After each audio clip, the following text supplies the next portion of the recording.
Hollywood most awaited movies లో ఒకటైన Kingdom of planet of the apes cinema audience ముందుకు recent గా release అవ్వగా మిగిలిన పాటలతో పోల్చితే ఈ సినిమాకు మిక్స్డ్ రెస్పాన్స్ ఆడియన్స్ నుండి సొంతమైనా కానీ బాక్సాఫీస్ దగ్గర కలెక్షన్ల పరంగా మాత్రం 2 వారాలు కంప్లీట్ అయ్యే టైంకి దుమ్ము దుమారం లేపే వసూలనే ఈ సినిమా సొంతం చేసుకుంది. ఇండియాలో కలెక్షన్లు అంతగా ఇంప్రూవ్మెంట్ లేదు కానీ మొత్తం మీద 2 వారాలలో 21 కోట్ల రేంజ్ లో నెట్ కలెక్షన్లను అందుకున్న ఈ సినిమా 28.5 కోట్ల రేంజ్ లో గ్రాస్ కలెక్షన్లను సాధించగా వరల్డ్ వైడ్ గా మాత్రం 2 వారాలు కంప్లీట్ అయ్యే టైంకి $260 మిలియన్ దాకా వసూలను సొంతం చేసుకుంది ఈ సినిమా.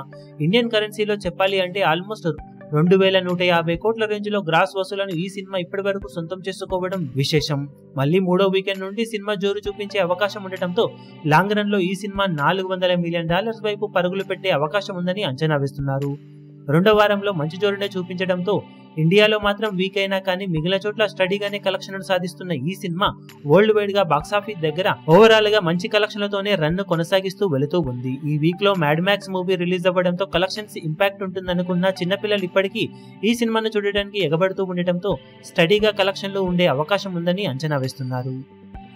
ఈ వీడియో మీకు నచ్చినట్లయితే లైక్ చేయండి, షేర్ చేయండి, ఛానల్ ను సబ్స్క్రైబ్ చేయడం మాత్రం మరవకండి. ఏ చిన్న అప్డేట్ ను మిస్ అవ్వకూడదు అనుకుంటే బెల్ ఐకాన్ ను ప్రెస్ చేయండి.